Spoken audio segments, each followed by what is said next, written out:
Should the Raiders trade the one-on-one? Claude just leaked his entire source code, and you can get it for free.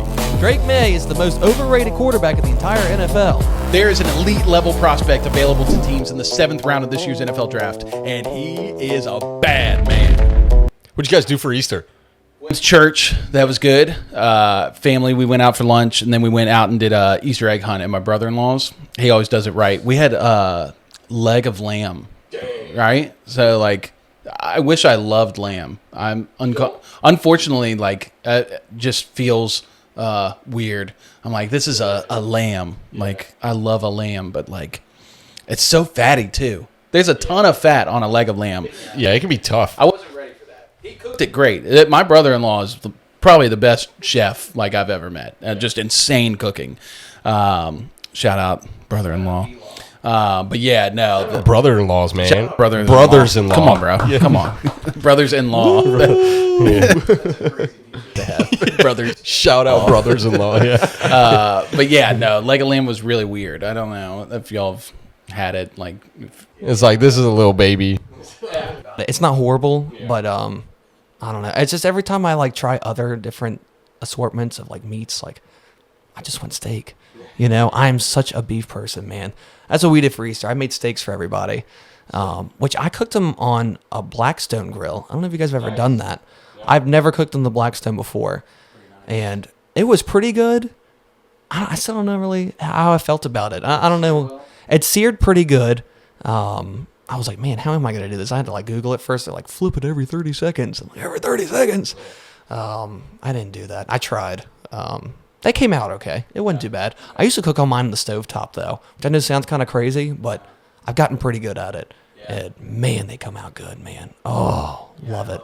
I've had some great steaks from Walmart. Like Aldi. Dude, Okay, well, Aldi. Aldi's, Would not leave me alone all day. yeah, I mean, an Aldi steak, that's just like a step above, like a dollar store steak. It's not dollar store steak. I'll admit, it's not as good as some of the others. But you know what? You do it. You work with it, you know? Dude, it's like every week we probably go to Costco. Gosh, man, they really got us. Stranglehold on us, man. Yeah. The chicken bake. Oh, yeah. Oh man, chicken I have to bake. stop myself. Like, I can't get it every time.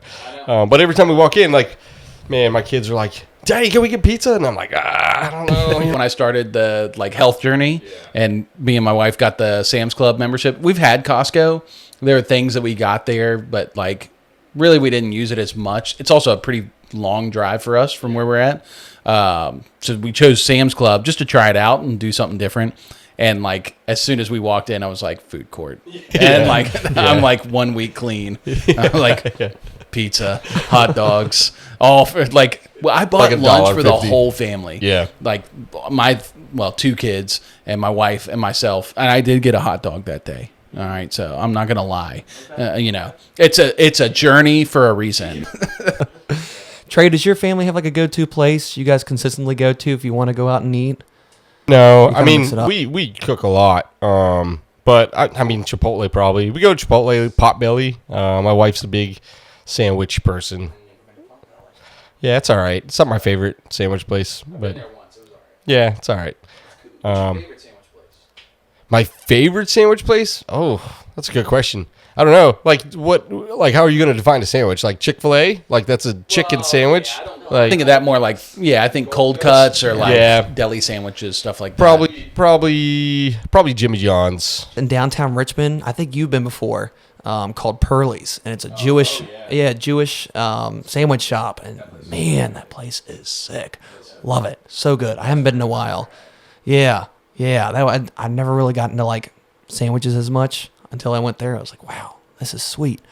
That one's a lot of fun. But it's so annoying because Mike's Way includes everything except for the red pepper relish. And I don't know why they don't put that on just automatically. So I always have to tell them, I'm like, all right, I want full table, which is everything. You know, I asked somebody there. I'm like, because if I say I want everything, they go, Mike's Way. I'm like, no, you're not hearing me. You're listening, but you're not hearing. I said everything. Gotcha. So Mike's Way. I'm like, stop. So like I asked somebody, I was like, how do I ask for everything? Because everybody, and he said Mike's Way. I was like, no. I just want everything. He was like, oh, just say full table. I said, okay, full table. Went to the next person. I said, yeah, I want full table on this one. And he goes, Mike's way? It's Mike's way plus a little extra. Yeah. So I don't know. It's annoying. But anyway, Sunday Concessions, we're here, man. It's we're starting. This is the first pod. I love it. Welcome to the show. Sunday Concessions. Sunday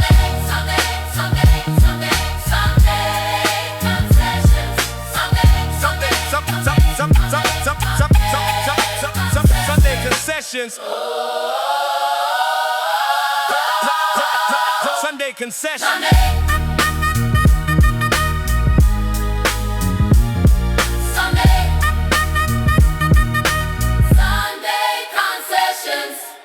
My name is Trey. I'm founder of FanFeed Network, along with these guys. I'm a diehard Broncos fan. Represent. Last year was incredible. My gosh, 14-3. One Bo Nix ankle away from a Super Bowl. But yeah, I became a Broncos fan back in the 90s. My first game I ever watched was the Broncos beating the Packers in the Super Bowl. Literally, I rooted for them because they had the new cool logo, the horse, and the blue and orange colors. And I was like, that's really cool. And that was it. That's all it took. And then they traded for Champ Bailey. My last name is Bailey. Traded for Champ Bailey in the early 2000s, and he just turned out to be a Hall of Fame corner.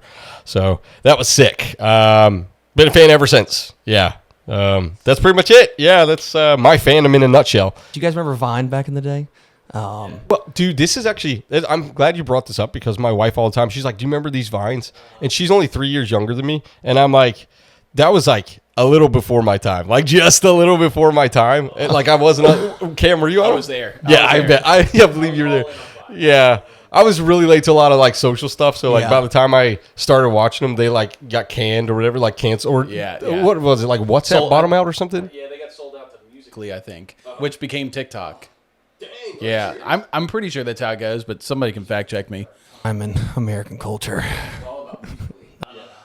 The whole reason I bring that up there is like this one Vine, this little kid, he's got the camera down here and he's like, hey y'all, my name Trey. I got a basketball game tomorrow. I'm point guard. I got shoe game.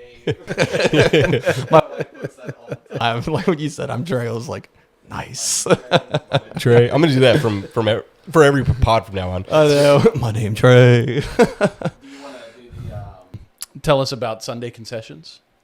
Yeah. So Sunday Concessions, pretty cool. Last year we had the FanFeed pod. That was really fun. R.I.P. Yeah, R.I.P. That was a really fun experiment. I don't know if you want to call it that, but like trial run for the first year of this company. And we rebranded. We figured out things we did and didn't like about it. We kind of came back together as a group and said, this is something we really want to do. The whole brand is a lot more modern than it was before. And I think it's more of our vision and our style. You can tell just by looking at the logo, just the, Cam, hold it up for us, actually. You have it with you? You like that? So yeah, that logo is pretty cool. We had that whipped up just for this and, just pretty excited about it, man. It's all about, football, and food is a big thing for me on Sundays. So, I think it is for most people who watch football, right? So it's going to be, getting into some cool stuff. We're going to talk about our faith a little bit too. Yeah. It's supposed to be a play off of the words, Sunday confessions. None of us are Catholic, but these are my confessions. But Christ is King. Yeah. Anyways, that's that. Love it. Nice. Well, my name is Caleb. I've been working with these guys for the past year, but I am married. I have an 8-month-old son, and at first when he came around, I was like, oh no more football. But shout out to my wife. She's been amazing at letting me watch football. Wives. Shout out wives. Shout out wives. Also, a cool thing, be looking out on Thursdays. We will be doing a live stream going over everything fantasy from Dynasty, regular season. We're going to get into, buy lows, second year guys, rookies, everything you need to know for your rookie drafts, if you're in a dynasty, if you're a weirdo like us. But all that being said, you guys want to come on out, ask questions. It's going to be a really fun time. I can't wait. I'm stoked. It's going to be great. And that's me and Cameron, by the way. I'm Cameron. You guys probably remember me from FanFeed Pod. RIP, FanFeed Pod. Me and Trey, actually, we were talking about it earlier. We really reconnected like a year ago, almost today, sometime around this time. It was really hot in the middle of April. I had just had my third kid, and Trey had this crazy idea about Fan Feed Network, and I was like, sounds crazy, awesome. Let's talk football. Let's do this. I told him the Denver Broncos should draft Luther Burden, and I was right.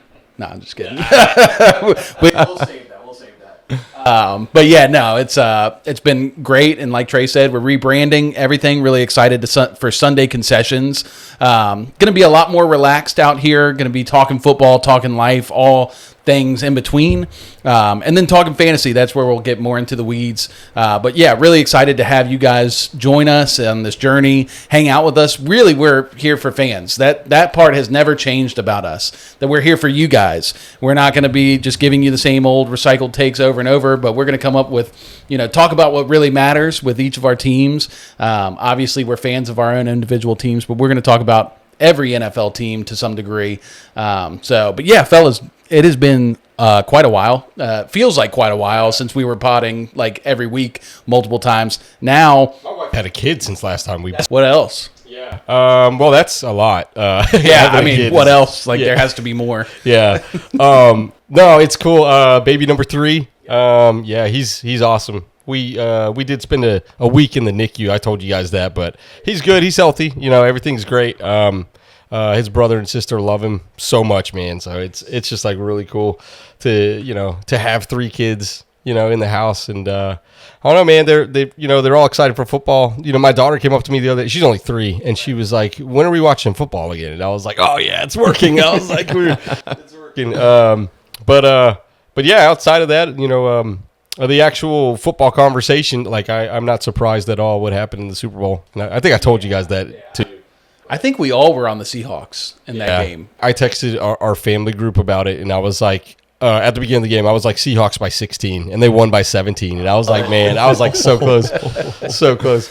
Yeah, I think leading into the playoffs last year, Trey, you and I were both like, I think it's the Seahawks. I just don't think anybody else is that good. And all year it was so funny because we were like, are the Seahawks good? Are they not? And then it was like, by the playoffs, we were like, Seahawks.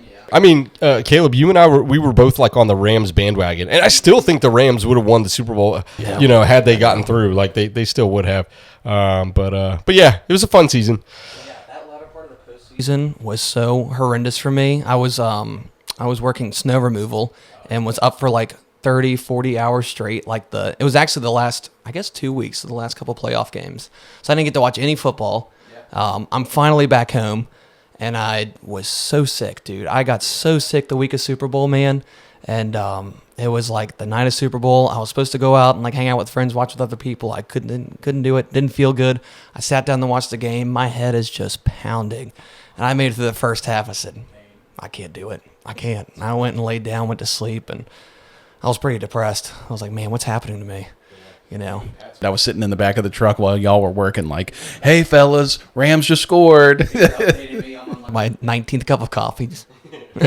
So since then, I've actually been trying to work on my health because let me be honest with you guys, I've been not very good with my health for quite a long time. So I've been hitting the gym, been pretty consistent, like at least 3 days a week for the last like probably 2 months now, which has been awesome. But here's the thing. So I'm losing weight and I want to get a haircut. I want to get the Edgar cut so bad. Do you know what the Edgar is? Yeah. I want to know, is the Edgar cut like, should I do that or? No. I think I. How look old good are you, with Cam? Edgar. 32. Thank you, T. Grown man, by the way. I don't know. I just something about the Edgar cut just feels so funny. But I also know that my hair, it wouldn't sit like straight down right here. It would like poof up, and then it would look really, really Just dumb. get it for the pod. Just exactly. Just, get it for the pod. Just so we can see it. I've been doing AI like ChatGPT to see like what would I look like with the Edgar cut. Show me, and it's like, oh god. I refuse. It's like I refuse to show you that. My guy's name is Abe. He's from Israel. Good, man. He's good. The language barrier's a little tough sometimes, but man, he's awesome. I love that. Where's he at? Shout him out. Yeah, he's at this place called The Confident in Richmond. Let's Yeah. go. Oh, yeah. that sounds nice. Yeah. I was just gonna go to High Point because apparently they're all very good.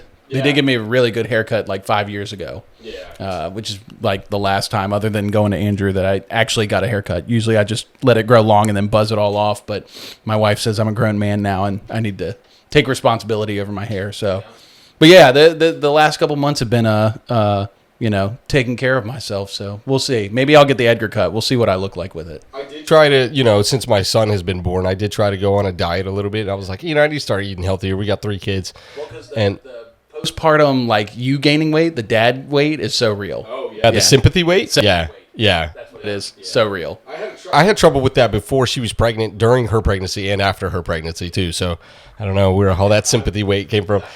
My wife was like, I want Dairy Queen. I was like, me too. I already got it. Speaking of haircuts, good segue. When I got my haircut this past weekend, and there's this. Oh, thanks, buddy. There was this guy sitting in the chair next to me. And he was like, he finished up and he asked his barber, he was like, can you take some pictures on my phone? And I've never heard like the person sitting there say, can you take pictures of my, and he's like, I just really like this look. And I was not looking at him yet. I was just like getting my haircut. I didn't want him to mess up or anything. And so finally I look up and he got the Donald Trump cut. No way. It was so, man, it was incredible. Like it took everything in me not to just laugh at the haircut. How does one look in the mirror and say, man. Hey, this is fire. Yeah, I gotta show everybody. Just like being like, oh, I love this. Take some pictures of me right now. We gotta get him on the pod. Yeah, we'll find him. No, here's a guy.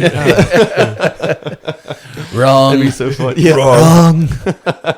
Capes, what's been up with you, bruh? A lot of working. A lot of just trying to be the best dad I can be. My son is 8 months old. Well, pushing 9 months. Shout out dad. Shout out dad. Shout out dad. Father. And obviously, he's still small right now. He's a baby, so it's not as much I can do.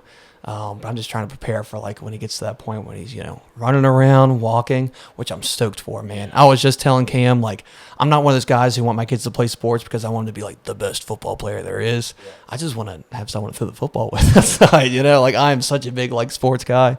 I just want to have someone to play basketball with, play soccer, football, whatever it is. But I won't force it on him. If he'd rather sing, I'll sing with him. That's cool. That's cool with me. And you're already a great dad. My son really has not shown much interest. He's 4, but he hasn't shown much interest in sports yet. He's way more interested in playing with tools and fixing things. I told Caleb, because I'm way more a sportsy dad than I am a fix-it dad. I can do those things, but I wasn't meant to have a son that's gung-ho about let's take apart the truck. Ew, and you see your 11-year-old outside just underneath fixing everything. Honey, can you come fix my car? You. Come fix the lawnmower. Thanks, Crazy plot twist to have your son be the one. Hey, hold this flashlight for me. He's yelling at you. I can't see. So me and my wife are at a wedding, and it's a smaller wedding, probably around 50 to 60 people. And man, dude, it was right towards the beginning of the ceremony. It got really quiet. The bride's about to walk out, and someone behind me clicks on one of those hand fans, and that thing was so loud. No. It everything paused, and the bride and her father walk out, and you hear. I looked over at my wife, and she looked at me, and they're right behind us. I'm not trying to give a reaction or nothing, but I'm just giggling. Everybody's turning around to look at the bride, and they're all seeing me just wide-eyed, and I'm like, she at least had the COVID cicada. Have you not heard of this? No. Yeah, man, it's a thing. It's a real thing. Apparently, so it came out last year, but as of December, it's in 25 states, including Virginia. So it's right here. But it's mutating like crazy. And just avoiding a whole bunch of antibodies and stuff, and it sucks. No, I'm not. Go look it up. It's called COVID cicada. I feel like we're talking about COVID they're a musical, a band, and they just they're back. Another album, they're about to go double platinum again. COVID is so hot right now. That's wild. Yeah, it's pretty crazy. But yeah, I mean, it's not The thing is, it's not like super deadly or anything, so there's nothing to be like really concerned about right now. But it's like the CDC is like monitoring it, like they're watching it, which is not something that they've done really in the past for yeah. COVID-1 came out. Wasn't aware of this. Speaking to us, Checked me. I'm sorry. Gosh. stoked for Sunday concessions though. Yeah, so this was our first pod, and really, I want to test our ball knowledge. You ready to test our ball knowledge? Oh boy. All right. So I want to hear from each of you, and this is going to help us understand all of our viewpoints of football in a greater way. But what's one NFL take? It can be team level. It can be the league level. Just one NFL take that most people would call crazy that you have. Easy for me. Drake Maye does not belong in the MVP conversation. Ooh, Does not belong there. I kind of love that. It was weird last year when we were watching him. I was like, yeah, he's making some throws. Like it takes talent to do what he's doing. Definitely. But at the same time, like, I don't know. You just haven't seen him dice up like any good teams. And it's like, and I remember saying this last year, like after that Bills game that they lost, I was like, before that, I was like, I want to see what happens when he gets into a shootout with the team. And then they got into a shootout with the Bills and they lost that game. I forget what it was. It was like 35-32 or something like that. But he wasn't clutch in the fourth quarter when he needed to be. And that's something that you really need you look at all the greats, Tom Brady, Patrick Mahomes, Peyton Manning, Bo Nix, you look at all the greats and, they're all clutch in the fourth. But yeah, you see what happens in the playoffs and, he was the fourth best quarterback in the AFC playoffs and he just happened to play the three worst quarterbacks, in those playoffs. He's good, but in no way does he deserve to be like MVP level yet. Yeah, not based on what we've seen. Yeah, I tweeted about how Drake Maye in fantasy football is like easily the most overrated like piece that you can draft right now. He's like the number 2 or number 3 quarterback overall for a lot of people, which I think is just insane because while he is very good, this is not taken away from how good Drake Maye is, but it's arguing he shouldn't be the MVP, right. Or he shouldn't be like a top tier like quarterback yet. He just hasn't shown all of that yet. He's shown glimpses, but I still think there's a lot more to be desired. He still could hit it, but for right now, I don't think he belongs there. Yeah, exactly. Yep. Right now, in April of 2026, like he doesn't deserve to be in that upper echelon. Like Matthew Stafford definitely deserved it. Like he had a better year, and arguments could be made that Sam Darnold. I mean, Sam Darnold's starting to look really, really good. I mean, I don't know. There's the more I get into football, this might not be as hot of a take, but it's just really been like growing on me on how important edge rusher is in the league of football. Obviously, probably your most important position, people would argue probably quarterback. The way I look at it is if you break it down, if the NFL were to do a full redraft of all the players in the league today, obviously you got your like top tier QBs are probably going to go off the board first, but I strongly believe that it should be edge rusher next. I think an edge rusher can change the entire functionality, that's a word, of the defense, and that is just huge. But I feel like that's not as hot. I think a lot of people probably would agree with it. So I'll go with something a little bit hotter. That kind of was just been brewing in my system for the past couple days, and that is I do not think JSN is a top 5 talent receiver. I think he's very good. He is very good, very talented. But I think that the Seahawks coaching staff last year was on a different level with the OC and the head coach. I think they were just tearing it up. I think because of what they were doing, they made Sam Darnold look as good as he was. Sam Darnold's very solid. But I think they were so good at scheming plays for JSN, getting him open, moving him all across the field, that defenses were struggling so hard to pinpoint and actually lock him down for the entire game. And I think they just killed it with that. It's just beautiful scheming. And again, JSN is super talented. Like, I loved watching him play. Just a beautiful route runner, great hands. But overall, I would give all the credit to the coaching staff over there for Seattle this past year. And I just think as far as talent goes in the league, they are just some guys that I'm putting over top of them for sure. Taking JSN or you taking Puka right now? Taking Puka? He's in rehab. Just as a player, yeah. that part's crazy. Yeah, I can't believe. Man, are we seeing like what is it? CTE? We talked about this last year a little Did bit. we? Do you remember? Or at least, I don't know if we talked about it on the pod. Yeah. Yeah, a lot of people are attributing it to like his breakup with his, I don't know if they were married or girlfriend. Now in rehab, which good for him. Shout out Puka. Like, go get your help, man, because it is hard being in the NFL.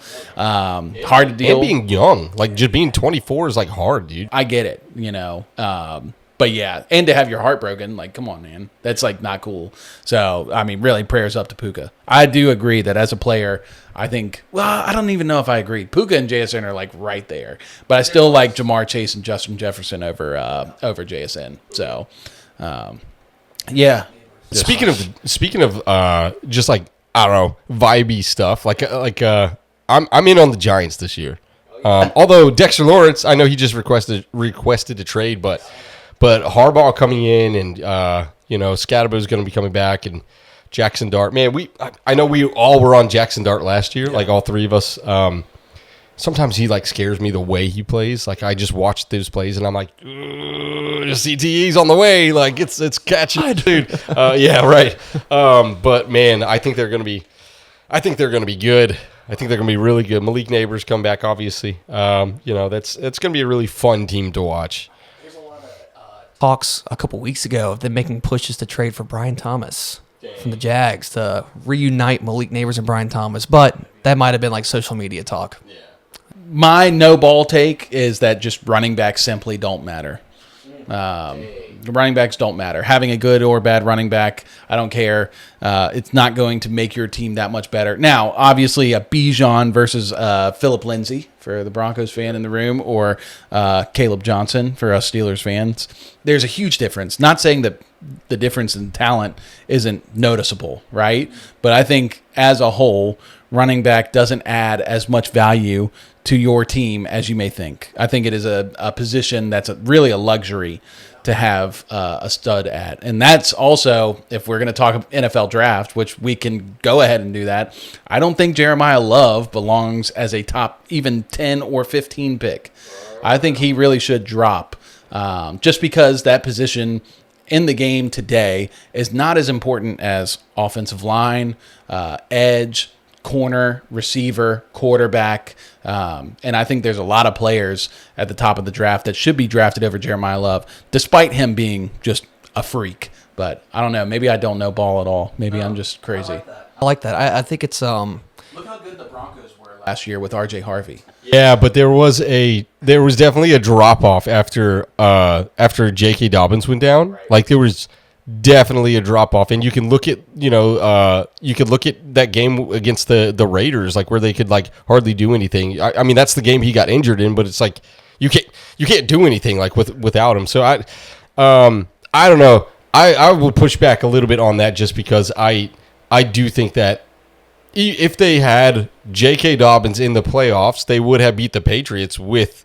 what's his name? Stidham. Yeah. With Stiddy. Yeah. Maybe, right? Maybe revisionist history. But I just don't think – I think there's plenty of teams that have won with mid running backs. I mean, look at the New England Patriots dynasty could describe that to you perfectly. The only really good running back that they had, and forgive me if I'm wrong, Corey Dillon, who was early in that dynasty. But, yeah, they won with Stephen Ridley. They won with LeGarrette Blount. They won with James White. They won with a lot of guys, Kevin Falk. And so these guys were not anywhere near like the top 10, top 15 running backs. You should have good running backs that can follow the scheme, but I think the scheme, the coaching matters way more, and the offensive line. I think the running back goes as the offensive line goes. I was going to say, it sounds like it's more important to establish a good run offense, but not invest into a good running back. Sure. I like Pittsburgh this past year with Jalen Warren and Kenneth Gainwell. Right. These two little scat backs, and then all of a sudden we're known as like a run-heavy team. And we were tearing it up. Those guys were, running their butts off. I think back to Philly before they got Saquon. Actually, before they got DeAndre Swift, it was like Boston Scott, Miles Sanders, and one other. I can't remember. But they were like rotating the three of them, and it was such a run-heavy team and run like scheme. I think all three running backs had like a great season off it, and you're like, Miles, Booby Sanders, you know, Yeah. what? So yeah, I think it's very important to have an established run identity that you can go to and resort to. But I do agree with you, like it's not worth spending so much in value to obtain a dynamic running back in the draft or in a trade or something like that, when you really should be putting the value towards things that are really more necessary. So Kansas City, they just got Kenneth Walker. Yeah. So what do you think that does to that team? It's not gonna lie, it's gonna help. And I like when I say running backs don't matter, it doesn't mean that doesn't matter at all. Like it won't move the needle. But I think the win percentage bumps up a little. You know, very large. Love that. If margin. you're right. Right. I mean, right. I hope you're right for my sake. Sure. But I don't think that now all of a sudden they're like all their problems are fixed. You know, they had a lot of problems last year. Yeah. Couldn't stay healthy. The receiver core is actually really bad, despite people being really in on Xavier Worthy. I don't know who those people are. But it's me. I'm the mark. But yeah, I mean, Kenneth Walker's going to go as the offensive line goes. If the offensive line is good, he's going to probably play pretty well. But they still have a lot of other holes that are way more important. I'd way rather have a good receiver equal or greater than Kenneth Walker than I would Kenneth Walker. Yeah. So even though it's exciting, so here's the other thing is that guys like Christian McCaffrey, I think Christian McCaffrey matters, right? But it's not because Christian McCaffrey runs really well. He's also playing receiver for the team, right? So he's doing a lot more. Yeah, he did throw that pass last year. That's crazy. So it's not that running back all the way doesn't matter. I'm sure people will want to come and attack that. Running back does matter to some degree, but it's a very much a lesser degree than any of the other positions. Case in point, the Atlanta Falcons drafting Bijan top 10, drafting Drake London top 10, drafting Kyle Pitts top 10, three offensive guys, and they still don't have a quarterback. You know, I would much rather have wasted that Bijan Robinson pick on a quarterback and at least throw a dart, you know, on one of the most important positions in the game. Yeah. So anyway, we're talking draft, so might as well just start talking 2026 NFL draft. Have y'all really looked much into this yet? No, I haven't. Oh man, and I don't. I feel like I'm the type of fan that doesn't really do a whole lot of homework until like right before, and then a ton of homework right after. Like I like to see like yeah I procrastinate. Man after my own heart. Yeah, and I like to see where everybody goes, and then I like look at the film and I'm like, okay, what did this person do? What did that person do? You know, how does our 6th round whatever, you know, look, you know, and so I'm excited to see, you know, who all these teams draft, and you know, especially the Broncos. You know, we don't pick for a very long time, but it's okay. Yeah, what are you, 62? It doesn't matter. We got Jalen Waddle. Yeah, I don't care. Get Jalen Waddle. So can we just pause real quick before we go into draft talk? I want to hear what your thoughts on Jalen Waddle. We haven't talked about this at all. I love it, man. I love it. So they give up a first, a third, and a fourth. Well, they swap fourths. Yeah. So you give up a 1st-round pick. And a 3rd-round pick. But really, your 1st-round pick would be Jalen Waddle, right? Your 3rd-round pick is essentially what you paid for him. He's a better receiver than anybody at pick number 30. Any receiver you pick at 30, like Jalen Waddle's already better. Receiver in Denver? I think he's the best receiver in the AFC West. Okay. Think about it. Whoa, not better than Jack Besh. Oh yeah, except for Jack Besh and Deontay right. Thornton. Yeah. He's like Randy Moss. Yeah, pretty right. much. That's right. Yeah. I mean, that's not crazy far off. That's kind of nuts. Yeah. Yeah. Yeah. I mean, I think that he is the 1A to Cortland Sutton's 1B. They're just different receivers, though. Like that's the thing. He's like Cortland Sutton is like the big body receiver, and Jalen Waddle's like that speedy guy, you know. So they're just different, but I think they're going to complement each other really well. I'm stoked about it. Like I don't care. Like they can manipulate the cap any way they want to. The thing that sucks about this, and like it really kind of bums me out, is I love Marvin Mims, but this is probably his last year in Denver, just because like now you're paying like, you know, over $60 million or close to over $60 million to two receivers in Cortland Sutton and Jalen Waddle. And man, unless they do something crazy, I mean, they could, ship Cord out or something, and then you have Marvin Mims, but I just don't see that happening. And so, like, that's like kind of the bummer about the whole situation is that kind of, was the writing on the walls for him. But Which is what I'm hearing. yeah, I got a Marvin Mims jersey this offseason too. So Dang it, T. right before they traded for Waddle. So Yeah, I thought it was like a super, super interesting move for Denver to do because it seemed like last year you got Cortland Sutton is just like you said, the solidified, just main go-to guy. But then Troy Franklin, who had all the talks of being undersized, all this stuff, it seemed like he got a lot more involved like mid-season last year.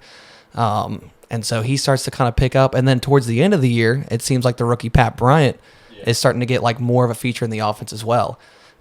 So it's like, man, Sean Payton has always been so good at like kind of like rotating receivers around and having a role for every single one. So now you're like, okay, like the receiver core's coming together, and then they go get Jalen Waddle, which is like a completely different archetype from the guys they do have currently. So my biggest question was like, if there's a target share, within the offense, like who's hurting the most? Who's just taking from the most? Obviously, you can say Marvin Mims, but Marvin Mims was kind of starting to wither away anyway, I feel like this past year. So, I mean, does this like take over the, Troy Franklin position or like the Pat Bryant position? Like, how would you rank them 1, 2, 3? Like, obviously, Cortland and Jalen Waddle. I think the way you look at it is like you have your two guys and everybody else is fighting for reps. Okay. Like, that's what's happening. And it's just like whoever comes out on top is going to come out on top. Like I don't know. Like that's for them to decide. Like what I like about this is that they were in talks to bring him in last year, right? Like they were doing that right before the trade deadline. They were talking about trading for Jalen Waddle. And then, the rest of the season happened. They didn't do anything, but then they came back and they actually traded for him. So that tells me like they thought about it and they got cold feet, but then they went back to the drawing board and they were like, you know what? We actually do really want him. He's going to fit in really well here. So I'm really excited to see what Sean Payton does with him in that offense. I think he's going to go crazy. And I think, I don't know. I mean, Pat Bryant does keep getting hurt. Like he keeps getting concussed. Like, so that really sucks. But man, he could turn into something crazy this year. Yeah. I think, honestly, I could see him taking over and being better than Cortland, and it could be like a Waddle-Pat kind of combo. It was like a screenshot on Instagram when there's a girl like tweeted, I was like, man, I could really go for a Big Mac. And this guy just commented, said, how about a Big Pat? Now we got Big Pat. Now we got Big Pat. I love Pat Bryant. Love him. I thought it was so good. I thought it was sharp, knowing the prospects that are available, especially at pick 30. The Broncos would really be looking to trade up. And have to trade up pretty high to get some kind of receiver anywhere close to Waddle, but I don't even know if those receivers would be as good as Waddle. So I'll take 27-year-old Jalen Waddle over most of these rookies. Now, the only question is, and I don't know, Trey, if you've either, one, watched Dolphins games much, or two, owned Jalen Waddle in fantasy.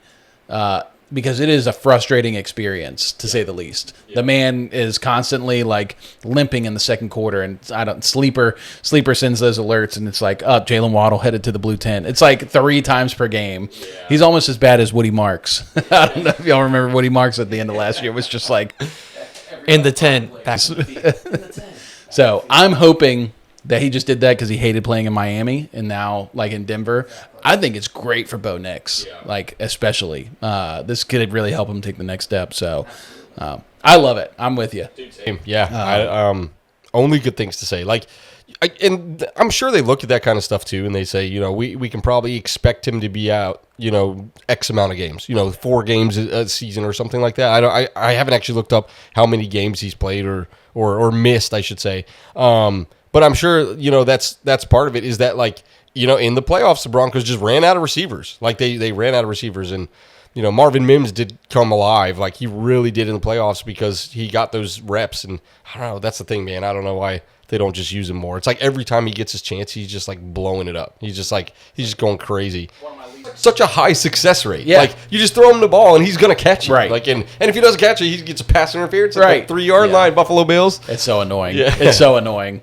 But yeah, let's talk NFL draft because the draft is less than a month away, 3 weeks away now from Nice. Thursday, which is crazy. Yeah. Do y'all do anything crazy for the NFL draft? Watch it. Yeah. Okay. And then react to it slowly. Right. That's about it.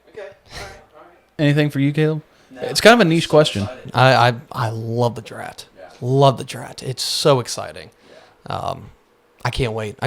I'll watch it. And I'll go out and watch it. I'll watch it at home. It don't matter. I wish I did have more traditions, but I do kind of treat it Super Bowl-y, where me and my wife will cook up some really good food or get something out and then sit down and watch it because I just love it. My wife, like, at first was like, she didn't really care about it, but then she started hearing about different player stories, like Will Campbell when he got drafted, and they interviewed him right after, and he's like, "I will die for Drake, I will give everything to protect him." My wife was like, "Oh, he's so sweet." Shout out wives. Dude. Quinnen Williams when he got drafted, did that video. Oh, Thank you. I will never forget that. He sneezed, said "bless you," and said thank you to himself. Like all in like mid interview. It was so incredible. I love the CeeDee Lamb one when like his girlfriend takes his phone, he just snatches it right back. Which crazy story. One of my friends that I played basketball with went to Turks and Caicos a couple weeks ago, and CeeDee Lamb and George Pickens were there, and they like hung out and talked and like were hanging out the whole day together. Wow. Yeah, Sounds made up. I know, that's what I said. Then he showed me pictures. I was like, "Yep, that's the Dallas Cowboys receivers." He said CeeDee Lamb wasn't very nice. He was kind of a jerk, but he said George was super cool, like super cool to everybody. The opposite. Well, you would assume it'd be the opposite. I don't know. I think George is cool. I think George is real cool. I think he's kind of down to earth too, which is weird because his antics feel like they're not, but he's just kind of like an anime guy, like which is so wild. But yeah, he just likes to chill and watch Dragon Ball Z. Like I kind of like. Man, yeah, who doesn't? Watch Dragon Ball Z in my 30s. Really? Yeah. I have not. I did go back and watch Pokemon though, so no shame. Well, I'm just curious. Like, I mean, I know you haven't really maybe looked into the draft as much, but are there any guys that you're like, this guy seems cool, or like if you see mock drafts for your team that you're like, this guy's pretty exciting? No, I don't know who to. I mean, as far as the Broncos go, like who are we taking at 60? Like nobody knows who they're taking at 62. Like, yeah. And that's the end of the second round. So like, it's like basically a third round pick. Like who knows? I don't know. I haven't looked. I'm just thinking like positionally who I want. Like I want the Broncos to take it. Yeah. I just think the Evan Ingram thing, if it doesn't click this year, it's over. Like I mean, it's a 2-year contract that they signed him to, but I'm excited to see that.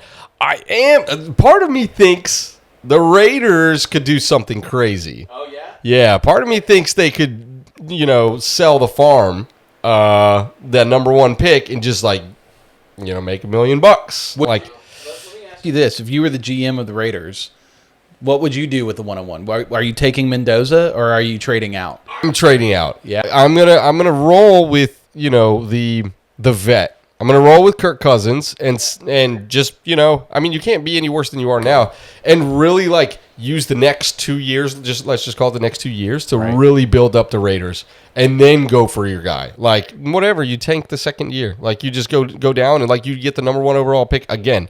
But in that time frame, like you now have like 5 number 1 picks. You know what I mean? And so I don't know if I'm the Raiders, like that's kind of what I'm looking to do. Yeah. Yeah. That's I like that. I mean, honestly, I wanted to say one of my hot takes was like I think tanking and rebuilding is one of the most underrated strategies in the NFL today. I guess it's tough though because obviously I can say that because I'm not a GM and I know my job's not in the line for being bad.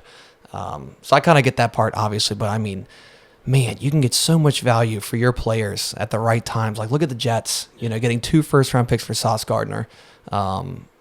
Finding someone like the Colts who are like, yeah, we're going all in. It's our year, and like getting that kind of value for Sauce. Sauce is great. But 2 first-round picks is a lot of value. A lot.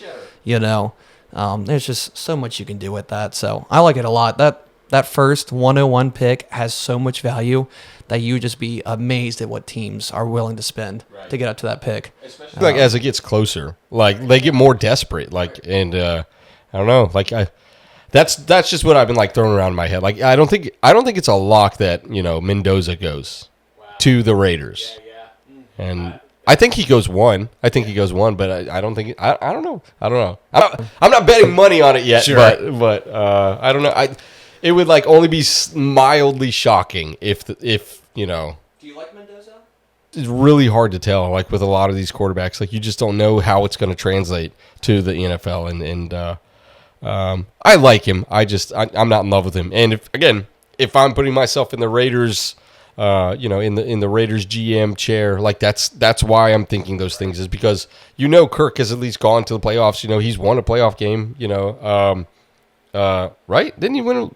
Yeah, I'm sure he won at least one. But Kirk, like, he puts up Star Wars numbers sometimes, and so I don't know. He's got some good weapons over there. It's a fun debate to think through, because here's the thing: is the tanking. Like, I think a lot of fans see the value in tanking. Right? A lot of us fans have played Madden, so we know you can get just ridiculous amounts of stuff, and it's easier to tank in Madden because you don't have to answer for all the mistakes. But the price of having the 101. And how often are you actually going to get the 101? Because it's so frowned upon in the NFL to tank.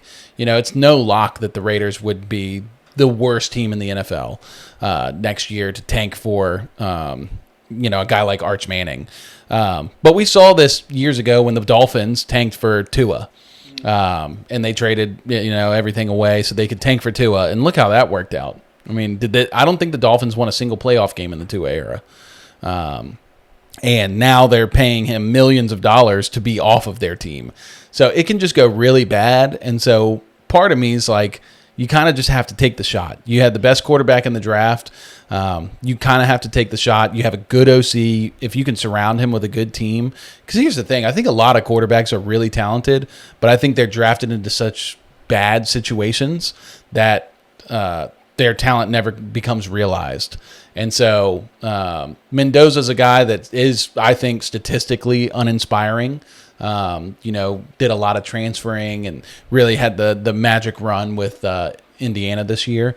But it's kind of hard to give up that value and just take the guy and then trade back. Because look at the Browns. The Browns have had multiple firsts for many years and continue to be a garbage organization. So it's no guarantee that just because you trade back, you're going to get a high enough draft pick to get a quarterback. You may assume that you've got enough draft capital to trade up, but a lot of teams will not trade down when they have a quarterback available to them at 101, 102, 103. So, yeah. I just looked this up, too. Since 1989, only 3 quarterbacks drafted number 1 by their team have won a Super Bowl. Troy, Eli was traded. Yeah. Because he was drafted by the Chargers, and they traded him immediately, so that kind of counts. Yeah. But that he is included in that list. So if you take him out, there's only 2. Right. Troy Aikman and Peyton Manning. Wow. That's it. We're going all the way back. That's it. That's crazy. Yep. Wow. Yeah, it's really interesting to see that we could go on a whole rant about this, but quarterback development in college is so buns right now. Tom Brady's talked about this at length, that most of these quarterbacks coming into the NFL are not prepared for the NFL game. What does he know? Yeah, what does Tom Brady know? He doesn't know anything about Mr. Irrelevant. Yeah. But, they're just – and it's causing a real problem in the league today because we don't have a lot of good quarterback play across the board.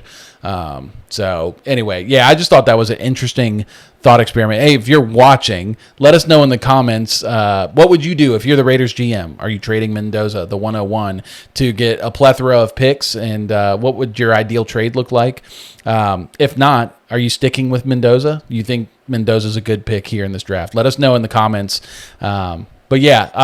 Any other players that you guys are thinking about? I got a good one. I don't know if you've heard about him yet. Okay, tell me about Should I tell you about him? You should tell me about him because right. I think I speak for a lot of the audience that might be watching. There you go.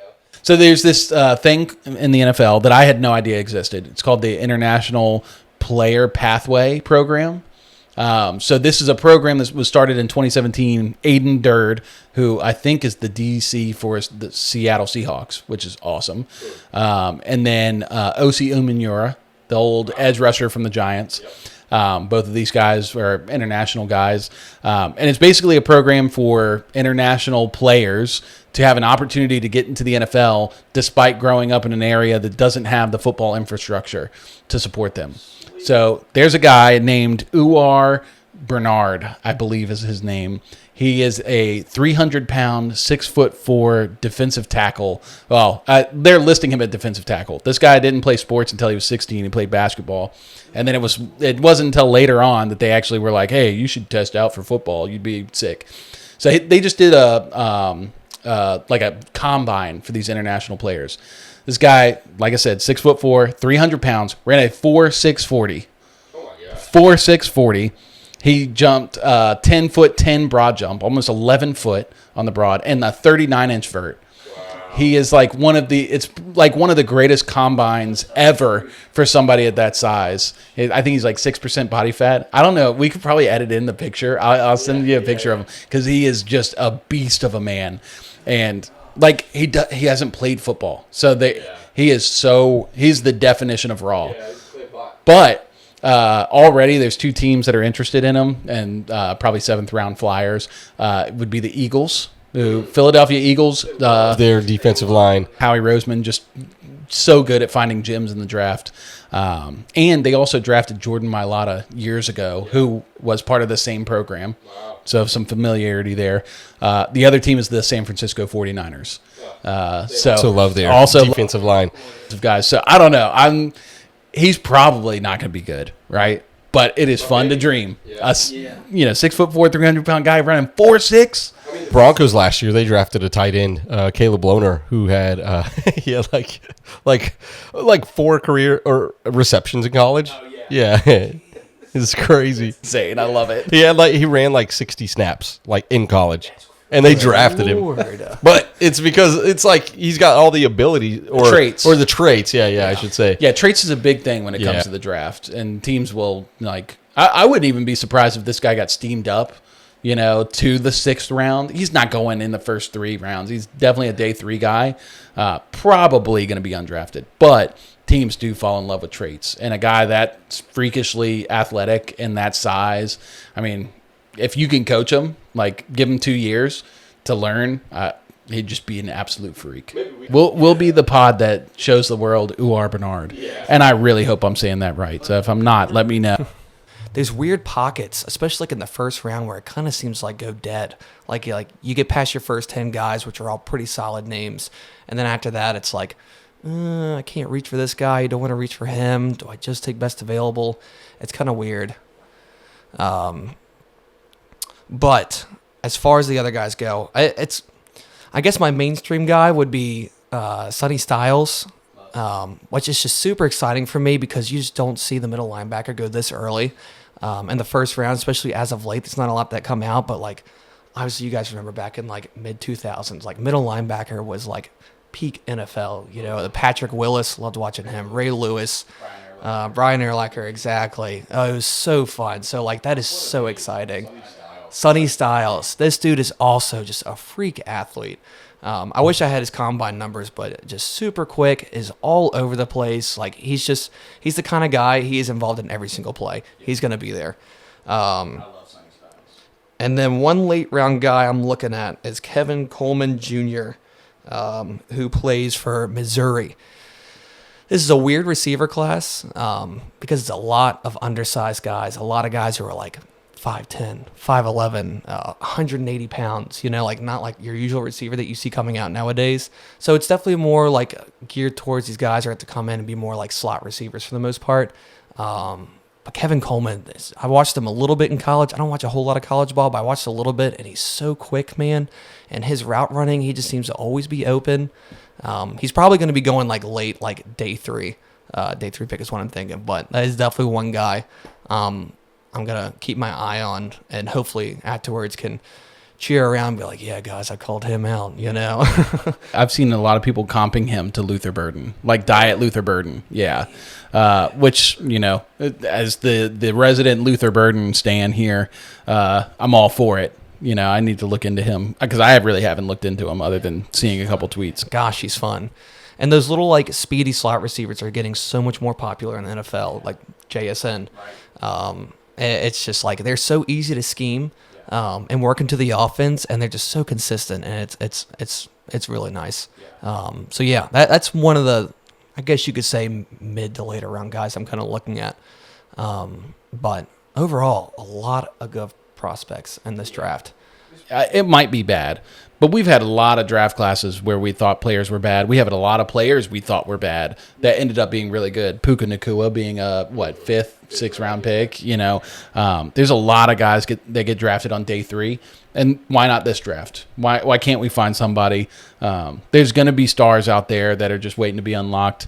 And so, this is why you do your homework. You don't trust what everybody else says. There were a lot of people last year that said Luther Burden had competition issues. Like he didn't really like his work ethic wasn't there. And well, now people kind of regard him more as like a top 15 receiver in the league already. And he hasn't really shown but so much, but everybody can see the skill level there. So anybody remember Dwight Freeney? Played till he was 40. Played till he was 40. He was so good. I remember being so scared of Dwight Freeney when the Steelers played the Colts in the playoffs. Oh, and another guy, James Harrison. It's not really known how long his arms actually were because he was undrafted, so he didn't go to the combine. But yeah, you talk about a dominant edge rusher who had short arms. It didn't matter for James Harrison because he was just a beast of a man. Reuben Bain reminds me a lot of James Harrison. I love Reuben Bain. I think the Chiefs could get him at 9, and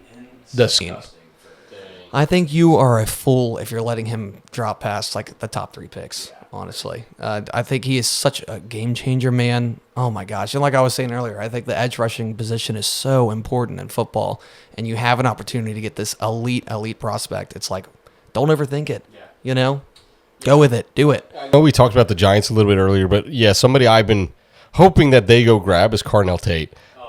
I love that pick. Yeah. They're right there. They're right there, man. The number 5, like he'll drop to 5 probably. Yeah. Probably. Today it's been steamed up because he's been getting mocked to the Browns at 6 a lot, but today it's been steaming up that don't be surprised if he goes top 5. Both Daniel Jeremiah and Todd McShay have both said that today, which is wild. I was telling Caleb, so there's this guy I've followed for fantasy football for a few years now. He's a film guy. He writes his own rookie scouting document, whatever, book. It's like 1,500 pages. It's crazy. He goes so in depth on like all these prospects, specifically on the offensive side because he's doing it for fantasy. Dude, that's it. Oh, that's his job. Yeah, okay, I was gonna say, I hope he's getting paid for that. Yeah, good, good. He's, he can hit or miss just like everybody can. Last year, his wide receiver 1 was Luther Burden. He was the one that gave me a lot of confidence to be like, yep, I'm going out on a limb about Luther Burden.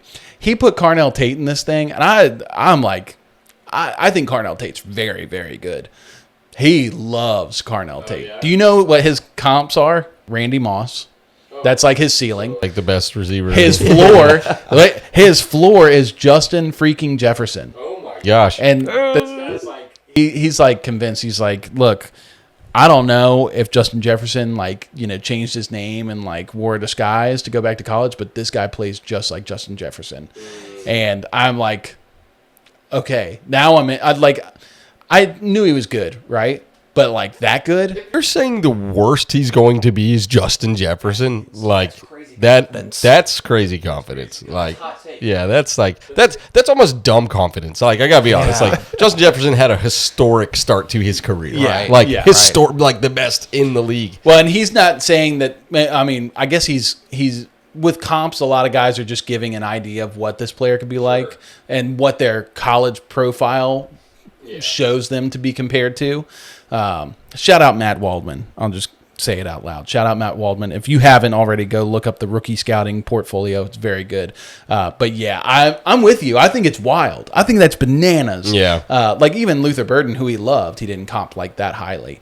But yeah, now it's made me go, I guess I need to look at some Carnell Tate videos. Maybe because Jeremiah Smith is there at Ohio State and Jeremiah Smith's so good that Carnell Tate's kind of going under the radar. I don't know. That's insane. But yeah, I think that's enough draft talk for today. I think next week we'll hit a lot more draft talk.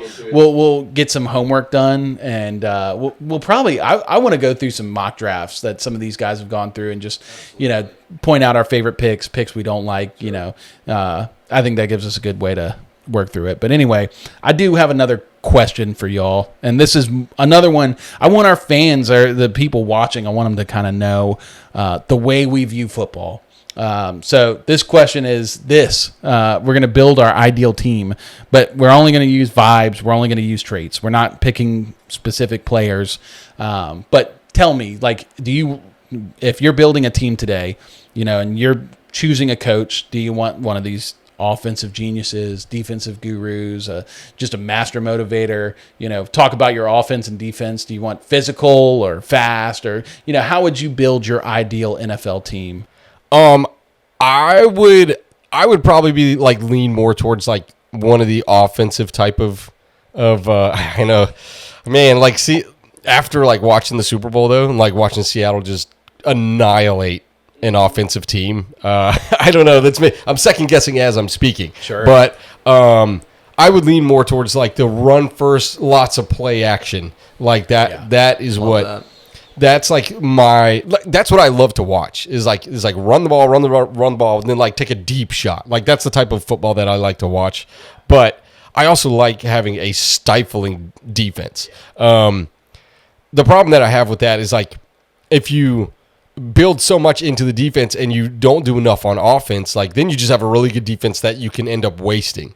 And so it's hard. It's hard. I mean, it's obviously hard to be a GM and to run a football team. Sure. But if that's where I was starting day one, I would probably start with the offense, and make people try to stop the offense. I'm similar where you could think about the Miami Dolphins a few years ago that with the Mike McDonald. No, I'm McDaniels. Sorry, I was thinking of Seahawks. You got me Seahawks brained. Yeah. But thinking of that high speed offense, Tyreek Hill, Jalen Waddle, which was so fun, Devin A-Chain. But at the end of the day, I do like these teams that can physically impose their will. Yeah. And it probably comes from my Steelers background, and loving this idea of being a physically dominant team. But yeah, I think really my bread and butter, I got to build a defense. Yeah. Offense, I need a good offense, right? But I would much prefer to invest at edge rushers and secondary corners. Because if I can stifle them on defense, we saw the Texans last year with a bad offense, how good that defense was and carried them into the playoffs. You said something about corners a little while ago. I did, but I did say I said edge first. Yeah. Oh, no. I'm saying. Yeah, I know this guy. All right. Good old OT. He was like, I don't know. He's like, I don't think corners are that important in the NFL. Well, you said overrated. I think they are overrated. I think our debate was more what's the priority on a defense, edge rusher or secondary. So for me, I would much rather have two dominant edge rushers. We'll go Broncos, your Von Miller, your DeMarcus Ware combo. Than have two dominant corners. Either way, it's good. Yeah. I prefer. I probably agree with you. Yeah. I probably do. I'm not going to say I would. You had to pick one or the other. I wouldn't say with the state of the Broncos, I would take Myles Garrett over Pat Surtain because I wouldn't. I would rather have Pat Surtain now and the guys that we have now than upgrading that. This guy. Get a low cam. Gosh, these guys. But it's close. That's a good debate. That's a good. I don't know. I think my reasoning. Myles Garrett performs heavily in both rush defense and pass defense. Yeah. Surtain, you can kind of game plan out. We saw this a lot with Bill Belichick, where he would game plan certain players out of the game plan. They wouldn't throw to a certain side of the field because there was a corner over there that was dominant, or vice versa on the other side with receivers. But yeah, I just think that the edge rusher has more to do with most plays, and a dominant pass rush can make up for a really bad secondary. Whereas, a dominant secondary can really crush on the passing offense and will limit a lot of teams in today's NFL. But we've seen the meta kind of shift in the NFL where now teams are going back to running the ball a lot. And, if you have a really good secondary but no rush defense, I mean, look at the Steelers last year. Our rush defense was abysmal, and we just could not control any aspect of the game. I mean, I think total consensus, maybe some people disagree, is like corner is the hardest position to play in football. Especially if you think about like the more time your QB has in the pocket, the more time the receiver has to get open. You can be Pat Surtain, you can be whoever else, but like having to like stick onto a guy for like a certain amount of time is like near impossible. It's so tough. So along to what you're saying, when you limit the time in the pocket for the QB, it's easier for a corner to stick to anyone really, So yeah, I definitely can hop on that train and understand. Yeah. Me personally, how my personality is, I would be more of like a Dan Campbell, Sean McVay, like people person, very passionate, very encouraging. But I envy these X's and O wizards in the league. I wish that my brain would function in the way to where they can just, see these little small details and things and defenses and schemes and be able to expose them so easily and so quickly. So I wish that I could do that. So I'd probably lean towards wanting this, the younger guy who can scheme up just about anything, like your Ben Johnson or your Gary Kubiak. Clint, thank you, man. Yeah, Gary's the dad. But yeah, as far as building a team, man, I'd do the West Coast spread, man. I like the Bengals or like the Chiefs where they just pass it every single down, and just like have guys going underneath for 2-3 yard dinks, and maybe they take off for some more, maybe they just go straight down. But either way, it's almost like a 4-yard run from J.K. Dobbins. I love the fast-paced offenses, and just forcing the ball, just going through and just throwing it and just annihilating defenses that way. Obviously, there's schemes to shut it down, but it's so fun to me. Yeah. I love it. Air raid. Yeah, air raid, exactly. I love it.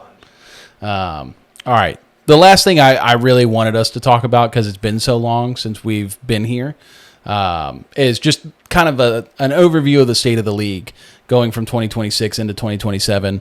So I just want to hear maybe one thought from each of us, like what's a big storyline heading into this year? Maybe what's a team that's really under pressure to perform this year? Or what's something we learned from 2026 that is changing the way we view the game for 2027? I think the biggest story from the offseason so far has been the Raiders and the Ravens, that the failed Max Crosby trade. Crazy. Like, yeah, absolutely crazy. It was so funny because a buddy of mine was texting me, shout out Jesse. We were texting each other about it because he's a Ravens fan, and I was like, oh, that's crazy. You guys are getting Max Crosby, and as soon as they were like, oh, we're not doing it anymore, I was like, it's Trey Hendrickson. Like, I texted him immediately as soon as I saw that. I was like, they're getting him, and I think they got cold feet or whatever. And I mean, there's no proof to back any of that up, but yeah, I mean, that in itself, like, so what I found out from that is that every club has their own set of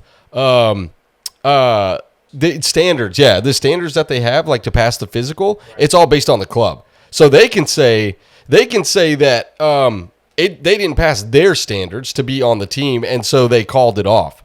What I really think happened is that they were like, oh, wait, we can get Trey Hendrickson for less money and not give up 2 first-round picks? Right. Like, that's what I think happened. And, yeah, dude, that all of a sudden, like the whole league has got to be looking at that and be like, how can we stop this from ever happening again? Like, there's got to be some sort of, like, maybe you just take the first-round picks away from them, even if you don't give them to the Raiders. Like, if you agree to do something, then you back out because, I don't know. Yeah, it's bad. It's a bad look. It's a bad way to do business. Yeah, agree to a trade. I mean, we don't ever see this. And you're right. I think Trey Hendrickson, he didn't sign on the first day or two of free agency. Several days. I think it was like a week or something. A week. It was a long time. His price continually dropped. And when the Ravens saw that and saw that they traded 2 first-round picks for Max Crosby, which, I understand how good Max Crosby is, but he's 29. Like, we're trading for a pass rusher who's 29 years old 2 firsts. I mean, I know The salary that's like enormous, absolutely enormous. you're mortgaging away your future in your first year as head coach, Jesse Minter. And I just think they got cold feet. I think they got really excited about the prospect of having a guy like Crosby, especially, Jesse Minter coming from the AFC West, got cold feet. But now this is really going to affect teams trading really amongst the league. There's going to be a lot more protection, but especially with the Ravens. Like, I can guarantee you right now that teams are going to really think twice about making a deal or even picking up the phone to call Baltimore. So Baltimore's really... Jesse Minter just had to beat the Raiders one more time before he left town. Right. So, yeah. See the guy on social media who was like, if Baltimore gets Crosby, I'm going to shave all the hair off my head and my face. And it happened, and he posted it and said, Crosby, you are a Raven.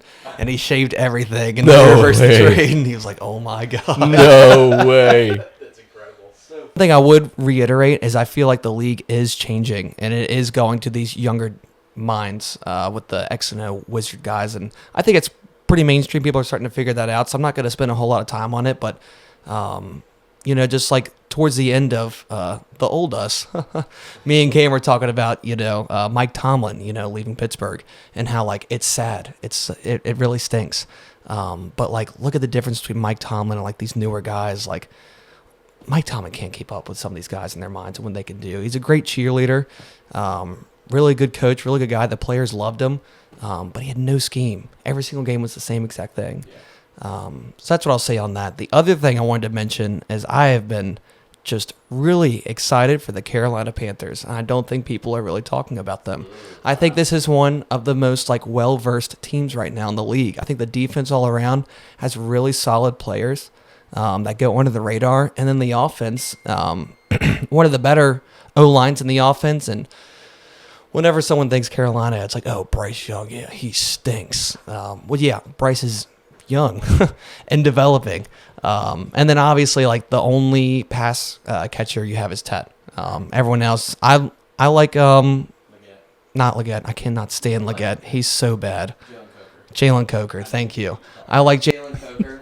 I don't think he's anything crazy. I do think they will add something to the team in this draft or in a potential trade. I think they're going to get another receiver. If not, getting Kenyon Sadiq in the first. That's a possibility. I could definitely see it. But I do think they're going to get Bryce another weapon. We already know that they have a great runs game. They might add another piece in the running room. And I think this is such a well-built team so far, and I think they're very solid. They just really need Bryce Young to take the extra step, maybe a piece or two more to their offense to kind of give them, different edges and whatnot. And I really think they can be a lot more of a competitive team in the league. Yeah, I hope Bryce Young is good. That's my big thing. I hope the Panthers are good. I think I do agree the team's built really well. They're another offensive playmaker away from being a really good team. But it's got to come together for Bryce Young. That's the big what if. If Bryce Young was good, if Bryce Young was Sam Darnold, I think the Panthers could have made it to the Super Bowl. Yeah. Especially in that NFC. Defense is sick. It's sick. So sick. Kansas City, they're under a lot of pressure. Trey, you smashed your hot take last year. I have to have a tree. Trey said right off the bat, and it irritated everybody on TikTok and Instagram. They hated me. I think we had 100-something comments on that video. Our first video, insane. They were graphic, not things I would show to my kids. They were bad comments, I did not see that. People were really upset that Trey said that Kansas City was basically not good. And said the collapse has begun. That's what I said. And they were like, in no world are they going to collapse, essentially. Yeah. Dude, I saw it, man. Saw it coming. I mean, fantastic. Yeah, I envy you. It's been a year, and I was like, yeah, this is great.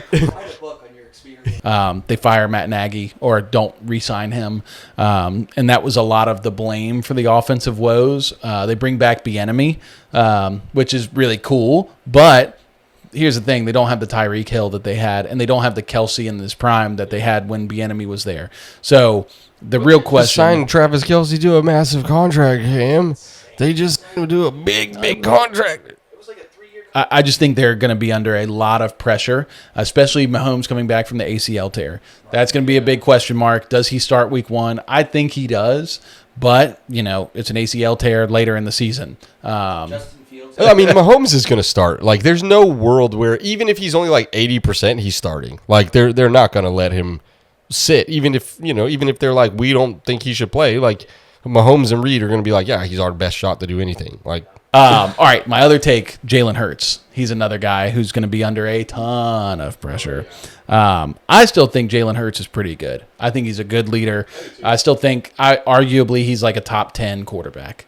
I said this on Twitter. I told Caleb I got like 700 likes on my comment, and I got torched. A ton of comments torching me, saying that no way. One guy said that Jalen Hurts is maybe 10 to 12.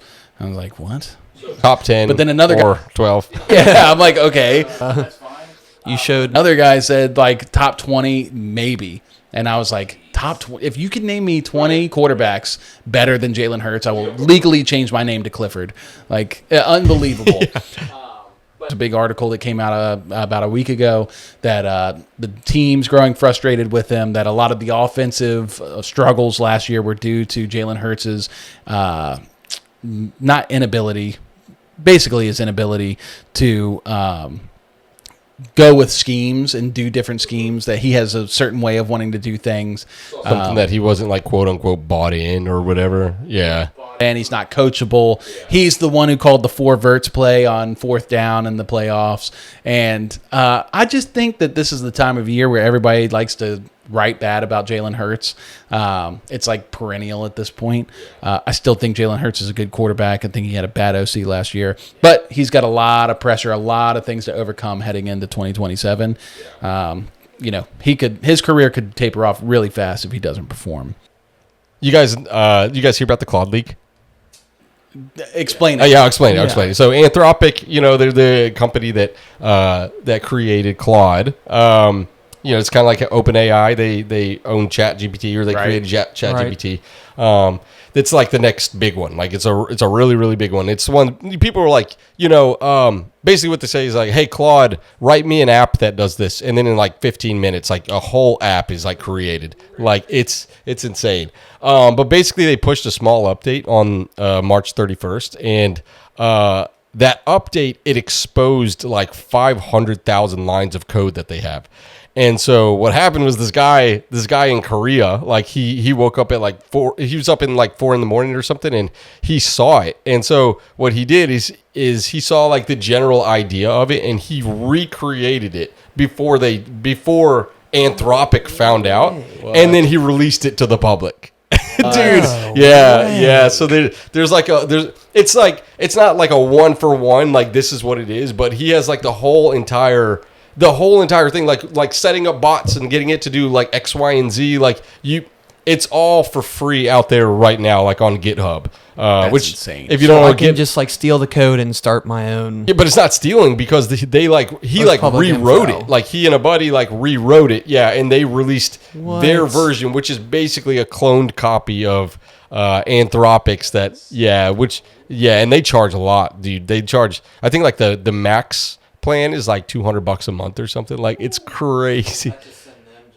Down the toilet pretty much, I guess. Bad luck. I mean, so like there were a bunch of people that came out the next day on April Fool's, and they were like, "Oh, it was just an April Fool's joke. Like it was just believable or whatever." But no, it like they released the source code for their entire product. Yeah, so that's insane. I wonder if Absolutely there's some crazy. scandal going on in there. Like maybe someone was paid off to, release the code or something. Or the people who pushed that button, they're fired. Like so, it better have been worth it, But yeah, dude, absolutely crazy in the world of technology. Yeah. It's for the people. That's right. I'll be AI. Ask me a question. I'll answer. Well, yeah. So, hey, that's what we got for episode 1. Boys, this was fun. Glad to have us back. So sick. We're back. Yeah, we're so back. We are big back. yeah, so next week we're going to talk about mock drafts. We're going to go through some mock drafts, dissect them, give people their hottest takes.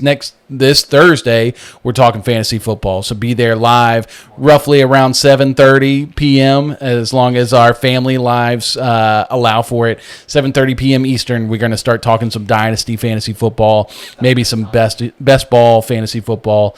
And yeah, if you watch this video, please make sure you like it, subscribe, comment down below. Let us know who your favorite draft prospect is this year. Let us know who you like and who you want your team to take. We want to know. And yeah, make sure you hit the notification bell so you stay notified with all of our videos coming up.